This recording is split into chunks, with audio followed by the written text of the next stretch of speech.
Now, Mr. Speaker, a rejoinder on Senior Counsel Gadenji's submission that we did not file any answer or any pleading. I wish to point out, Mr. Speaker, that we filed a notice of preliminary objection on the process. That is a pleading. That is a pleading. That is that's a document contesting the Assembly's case. Now, you've been told, Mr. Speaker, that the nature of the evidence that we seek to introduce is just on logs. Far from it. My learned friend has not looked at the entirety of the evidence. There are material that speaks to the allegations on failure to, for instance, disburse funds to the county assembly, hence undermining their legislative authority. There are documents showing a schedule of members of the county economic budget forum. All these are documents, Mr. Speaker, that are part of the documents we propose to adduce, so that it is not entirely correct that our case is just on procedure. We are also attacking the merits. Yesterday, Mr. Speaker, and this is in response to the allegation that we are ambushing the assembly, we raised at the earliest opportunity before they conducted their case. And Mr. Speaker, in your wisdom, you reserved your determination of that question before or during the hearing of the defense case, so that the assembly had notice that we'll be revisiting that question, so that the contention that they did not know what our case was is not entirely correct. I have stated, Mr. Speaker, and I am stating this as an officer of the court, that on Monday evening, when we were unable to get the document received by the clerk of the Senate, I dispatched my clerk to drop 3 sets of documents to the County Assembly of Kiambu. That was courtesy, that was good faith, Mr. Speaker. So that the allegation that we are ambushing them or these are sharp practice conduct is not entirely correct. Mr. Speaker, you have a discretion.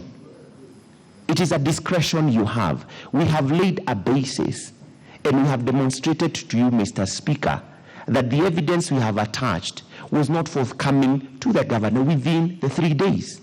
But what we did is that we made sure that within those 3 days, we raised a very critical objection on the issue of process, because that is the only issue that I've been able to respond to at that point in time. But as to the answer relating to the substance, it flows from evidence. So how would the governor have been able to respond substantively to the merits of the allegation without the evidence? That's the question. And that is why we are saying, Mr. Speaker, that given the basis that we laid earlier, we have demonstrated that the failure was not out of dilatory conduct on the part of the governor, and neither was it deliberate. There was every intention to contest these allegations. Mr. Speaker, I'll give Mr. Jenga just one minute to address the issue of the mandate of the Senate that Learned Senior Nani Mungai has addressed you on, the mandate of the Senate in this investigation. Thank you, Mr. Speaker.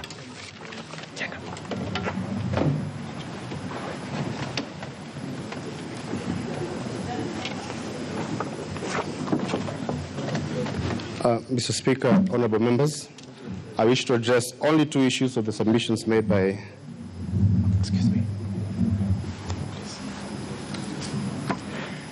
only 2 issues raised by counsel.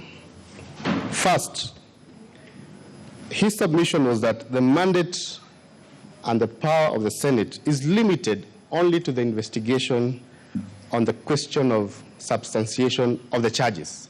Far from it. This Senate has had occasion to sit on over 8 impeachments proceedings.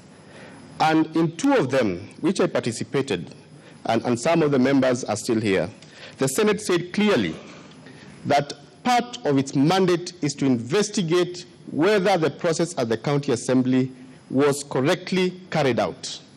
At paragraph 75 of the report of the Mwangi Wairia Special Committee, which is within the records of the Senate settled this point. It said it is incumbent upon the Senate to determine if there was any violation at the county assembly. That is paragraph 75 of the report of the Mwangi Wairia Special Committee. That was reiterated at the report of Professor Chepkwony, Governor Kericho, at paragraph 234, that the Special Committee has a duty to defend the Constitution in line with Articles 3.1 and 94.4 by confirming the propriety of the proceedings before it, that preceded the proceedings before the Senate. And that is the proceedings before the County Assembly. So part of your work is to confirm that the motion that was brought by the County Assembly before you was properly passed. That is part of your constitutional and statutory mandate. And that is a settled question by President of this Honorable House. Now, on the question of what is the remit of the Senate with regard to this nature of proceedings, Section 33 of the County Governments Act provides a very special jurisdiction to the Senate when hearing impeachment proceedings. It is not a judicial function. It is a quasi-judicial function that is described by statute as investigative. You are here to investigate. That is the word used 4 times at Section 33. And in an investigation, it is neither an adversarial or a court-centered process.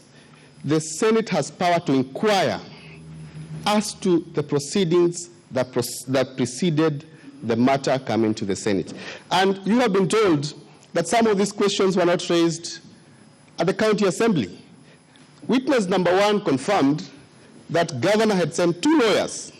He confirmed that these 2 lawyers were denied audience. They could not access the logs, they could not access any documents. They were told, go like ordinary mwananchi and sit at the gallery and watch in peace. It is the same argument now being made that they should have intervened at the floor and confirmed about the numbers, confirmed about the evidence. It is a zero-sum argument that the governor had no opportunity to address the assembly through his advocates, yet he's been told today that was the forum. If you did not address the assembly, forever shut up. That is not the mandate of the Senate under Section 33. You're being asked to be very unfair to the governor by locking out any possible response. If you look at the documents which were submitted to this House on Monday, but of course they could not be filed. They contain a response, or what our council is calling an answer to the charges. They contain particular documents. They contain arguments. They contain our list of authorities. If those are admitted, you will see beyond peradventure that what we have before you, and that is why there is a strenuous fight to lock these documents out. Senate should not see them, because if they see them, they will realize that what you have before you are mere allegations. As I sit, I wish to reiterate precedents set by this House. I participated in the matter of proposed removal of Governor Gachagua. I was representing the County Assembly, as my seniors are, and on the date we were before this House, standing at this very place, we were served with documents by the governor. And we considered, we did not even object. And the Speaker then directed that those documents be admitted. He gave us 10 minutes to look at them and proceed with the motion. I suggest, and I propose, and I request that in all fairness, we made this notice of documents yesterday before the case started. We did not, it is not an overnight reflection or afterthought.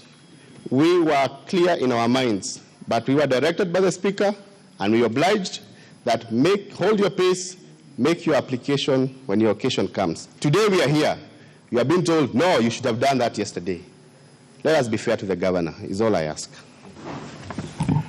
Okay, honorable senators, before I use my discretion, I want to allow maybe 2 comments, if there are any.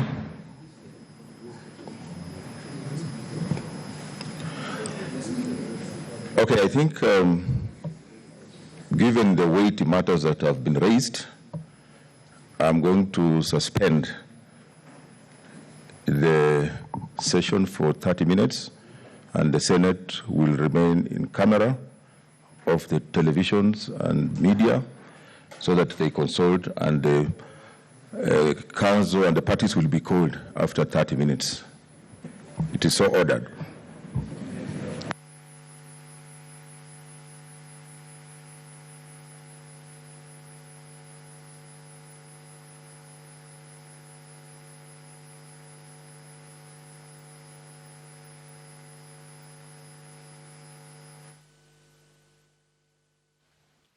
All right, right there, it is a done session for the Council of Kiambu County Governor Ferdinand Waititu, and also the Council for the members of the County Assembly that impeached the members of the County Assembly who impeached Kiambu Governor Ferdinand Waititu. And so now the Senate is going into a private session off cameras to make a decision, and later on they'll be calling the parties involved in that impeachment case. A motion, that is the lawyers of the embattled governor and also the lawyer of the MCAs, to give them a feedback on the decision that will have been made by the senators. So it is a matter of wait and see for Kiambu Governor Ferdinand Waititu. Will the senators send him home? It is a matter of wait and see. And should the senators make a decision of okaying that move by the MCAs to impeach him, then it means that Waititu has the opportunity to head to the corridors of justice to actually defend, you know, his move of continuing to be the governor of Kiambu County. Allow me to take a short break here on a KTN News Center. Much more news making the headlines